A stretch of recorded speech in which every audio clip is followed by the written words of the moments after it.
In this video, I'm going to teach you how to fix duplicate credit card payments in QuickBooks Online.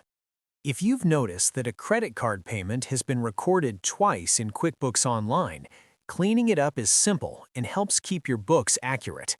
Duplicates can happen when a bank feed brings in a payment and someone also enters it manually, or when a sync runs more than once. Today, I'll walk you through removing that extra entry safely. Start by signing into your QuickBooks Online company and make sure you're in the correct file. On the left panel, click Accounting. This is your hub for managing accounts and transactions. From here, go to the Chart of Accounts tab. The Chart of Accounts is the master list of every financial account in your company: assets, liabilities, income, and expenses. So this is where your credit card accounts live. Find the credit card account that contains the duplicate payment. When you locate it, click View Register. The register is a ledger-style view that lists every transaction tied to that account, including charges, payments, and adjustments. It's the best place to spot duplicates side by side.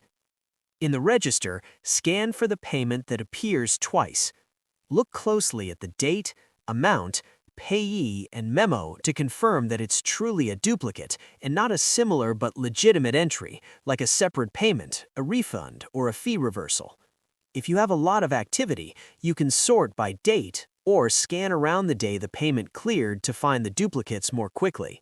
Taking a moment here prevents removing the wrong transaction. Once you've identified the duplicate, click on that transaction to expand it, then select Delete. QuickBooks may ask you to confirm. When you do, the duplicate payment will be removed from the register and the account balance will update accordingly. You'll still have the original correct payment in place, so your credit card balance should now reflect the accurate amount. After deleting, glance at the register totals to make sure everything looks right. If the payment had already been reconciled, be aware that removing a duplicate can affect your reconciliation status. Keep an eye on your next reconciliation to ensure balances match. If needed, you can review your audit log later to verify changes. That's all there is to it. By using Accounting, opening the Chart of Accounts, viewing the register for the right credit card, and deleting the extra entry, you keep your records clean and your reports trustworthy.